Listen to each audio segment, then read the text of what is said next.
Всем привет! Это Ольга и канал «Жизнь в Китае». Напоминаю, я переехала из Риги в китайский город Чэнду. Это 25-миллионный город на юго-западе Китая, которому почти 2000 лет. Сегодня мы отправимся в место, которое очень важно и дорого для китайцев, и особенно для жителей провинции Сычуань и города Чэнду. Это храмовый комплекс Вухоу, в переводе «Храм воинственного князя». Несмотря на название, храмовый комплекс воздвигли в честь двух людей сразу – императора и его стратега, главного советника. Чем они знамениты? Почти 2000 лет назад Китай раскололся на три враждующих царства. Чэнду стал столицей одного из них – царства Шу. Здесь в 221 году нашей эры император Любэй основал свой двор, правитель которого народ любил за справедливость и человечность. А рядом с ним был человек, ставший символом мудрости на века, великий стратег Чжуге Лян. Вместе они мечтали объединить страну и вернуть мир. Именно Чжуге Ляна называют воинственным князем. Храм построили в их честь еще в IV веке. С тех пор храм несколько раз перестраивали, но до наших дней он дошел в основном облике эпохи Цин, то есть примерно 300 лет назад. Купили билеты и идем внутрь.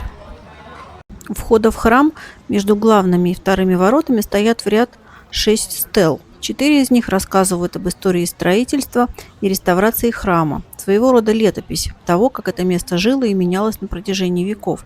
Еще одна описывает общую историю самого храма. Но главное – та самая стела 3 совершенств. 3 совершенства потому, что лучший писатель страны сочинил текст, лучший каллиграф выполнил надпись, лучший резчик вырезал ее в камне. Каждый мастер в своем деле. Совершенство. На ней 22 строки, примерно 50 иероглифов каждый. Текст горячо прославляет военные и гражданские таланты Чжуге Ляна, его преданность делу и умение объединять людей вокруг себя. Проще говоря, это торжественная речь в камне, через 6 веков после смерти воинственного князя. Так что стела не просто надпись, это признание и уважение, которое одна великая эпоха делает другой. И, как видите, подойти близко очень трудно. Много интересующихся. Красочная группа туристов. Сейчас мы заходим в следующие ворота. Здесь какая-то надпись.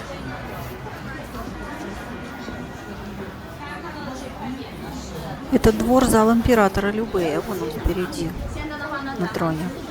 Справа это галерея его чиновников, слева воинов. Ну что же, идем к императору, рассмотрим поближе. Вот император Любэй, напомню, жил он в 3 веке нашей эры и был очень любим народом.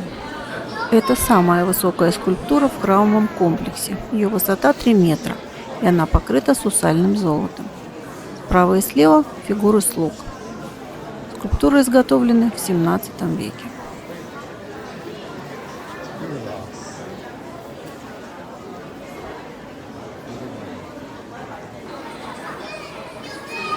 Именно он сделал Чэнду столицей царства Шу. Вот так выглядели китайские чиновники. Гражданские чиновники и стратеги занимались государственным управлением, дипломатией и планированием. Чиновники-администраторы управляли отдельными территориями, городами и районами царства. Собирали налоги, следили за порядком, решали судебные споры. Придворные чиновники обслуживали непосредственно двор императора, церемонии, архивы, летописи, казну, дипломатические приемы. Чиновники по хозяйству занимались снабжением армии, строительством, ирригацией и сельским хозяйством. Военные отвечали за армию, походы и оборону. Это полководцы и военачальники, самые прославленные фигуры эпохи.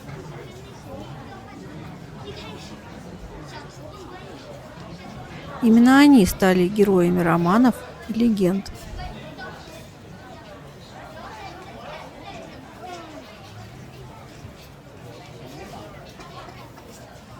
Переходим в следующий двор. Впереди снова видна статуя.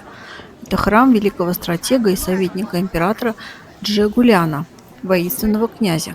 Человека, который фактически управлял государством, вел войны и держал государство в своих руках. Чжуге Лян прославился не только как военный гений. В походах на юг он усмирял местные племена и кланы, народы, которые тогда называли южными варварами, но усмирял не только мечом. преданию, именно он научил эти народы возделывать чайные кусты и правильно заваривать чай. Для жителей юго-западного Китая это стало настоящим даром. И со временем в народной памяти великий стратег превратился в чайного прародителя, практически чайного святого. Человек, который выиграл сотни сражений, вошел в легенду еще как тот, кто подарил целым народам чашку чая. Вообще, эпоха Троецарствия для китайской культуры примерно то же, что для европейцев античность или рыцарские легенды. Период короткий, всего несколько десятилетий в III веке нашей эры, но след оставил колоссальный. Главная причина – роман. В XIV веке писатель Ло Гуанчжун написал «Троецарствие», один из 4 великих классических романов китайской литературы. Это огромное эпическое произведение, где реальные исторические события переплетаются с легендами, битвами, интригами и образами героев почти мифологического масштаба. Китайцы читают его так же, как европейцы читают Гомера, с детства, с почтением и с удовольствием. Из этого романа в народную культуру вошли десятки крылатых выражений и поговорок, которые китайцы используют в обычной речи до сих пор. Например, упомянуть Джуга Ляна значит сказать «умный человек». Эпоха Троецарствия породила и целый жанр и в массовой культуре. Видеоигры, фильмы, сериалы, манга, аниме – все это живет и процветает до сих пор. А китайские исторические сериалы про Троецарствие собирают сотни миллионов просмотров.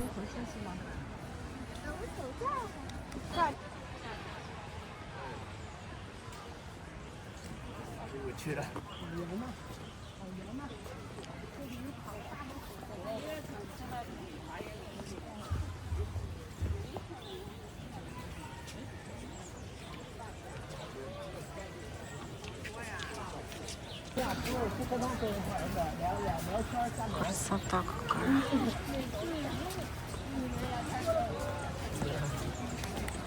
А теперь давайте насладимся красотой традиционного китайского сада.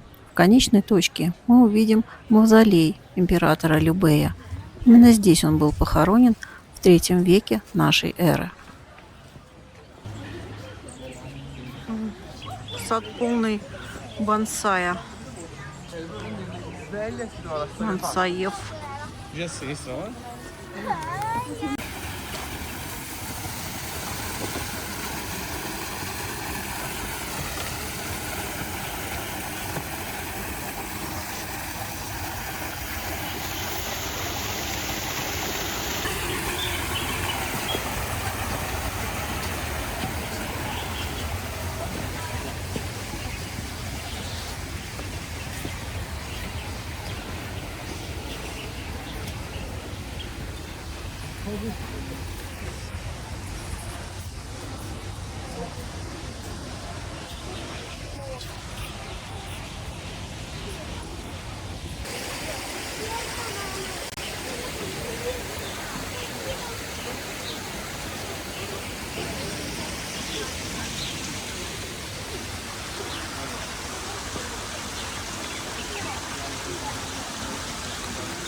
За все время посещения мы здесь встретили только одну пару европейцев, 2 итальянцев.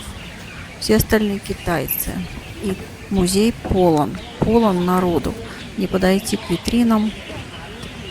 Они фотографируют надписи все время, фотографируют скульптуры, фотографируют практически все.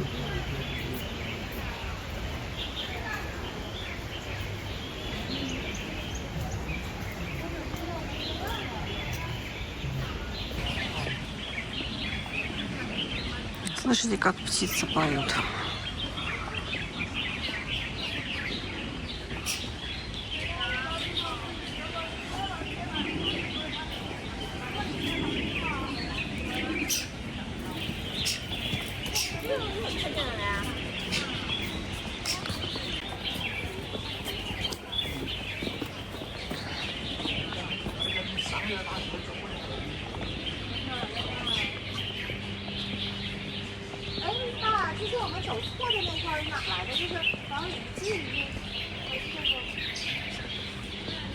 С этого дерева очень сильно поют.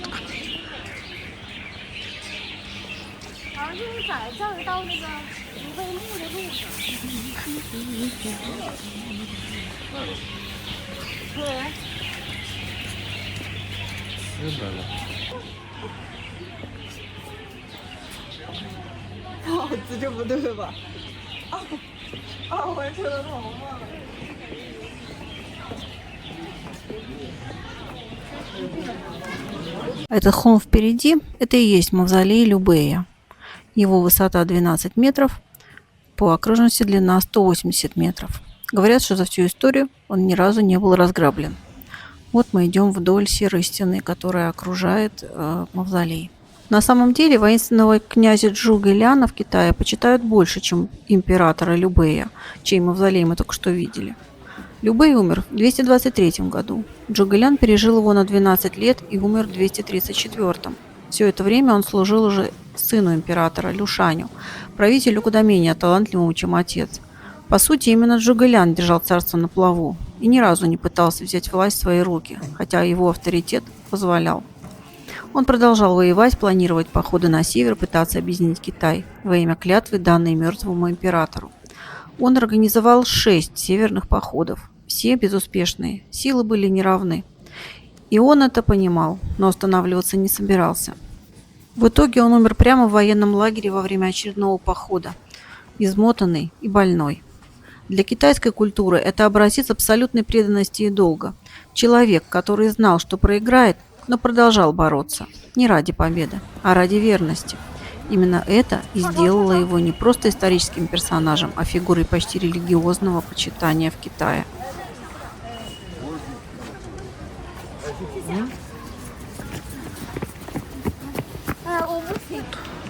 Вон такие девушки опять. Прелесть какая.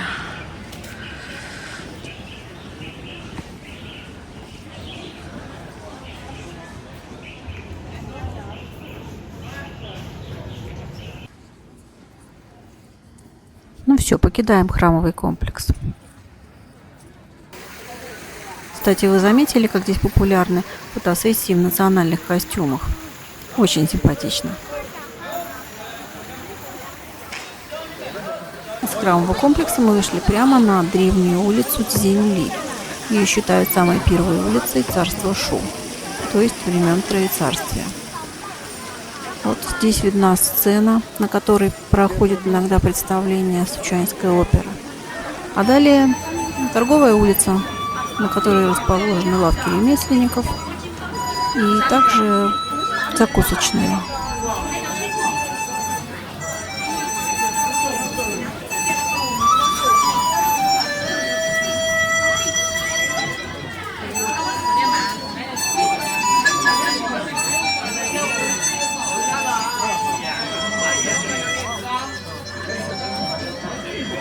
Все из утки.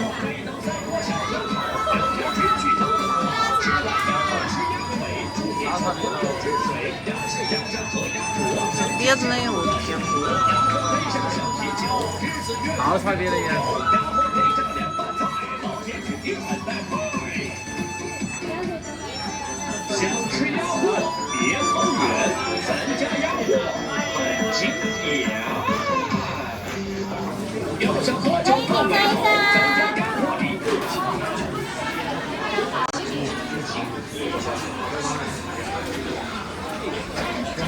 Конечно же, аниме присутствует.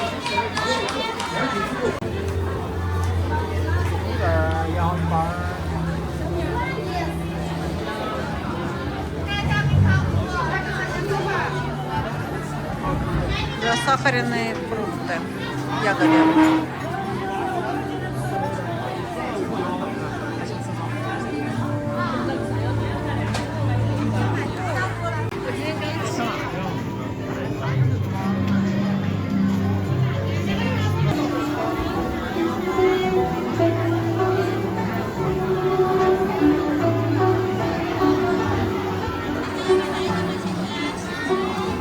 Пахнет зеленым чаем.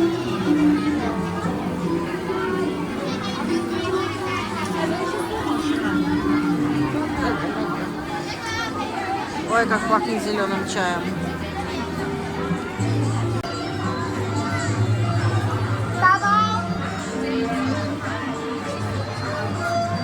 чашка для чая.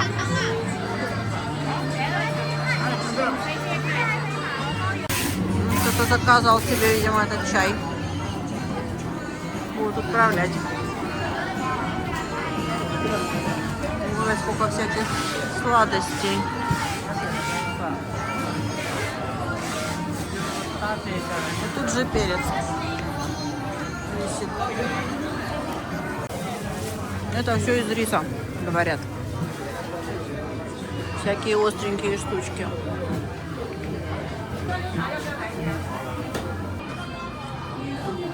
А здесь сладости. А здесь острости.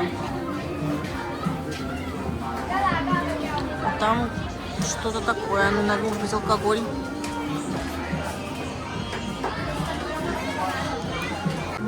Парфюм продают. Местный. Сейчас понюхаю. Вот типа блистер. Ну, духи, конечно, простенькие. Композиция очень простая. Так себе. Ну, конечно, жемчужный магазин. Само собой.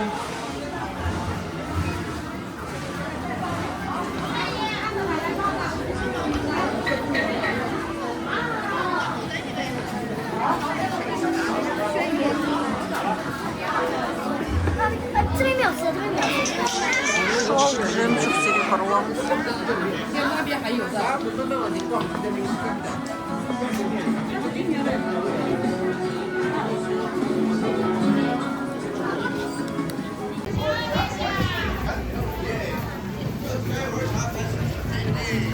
Бедные утки опять.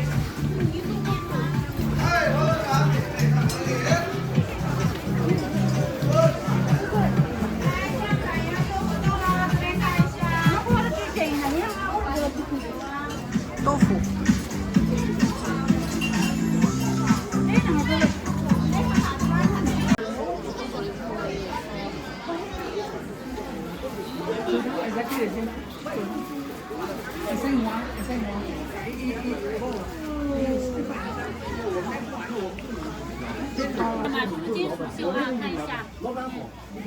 Причем это все на шелке.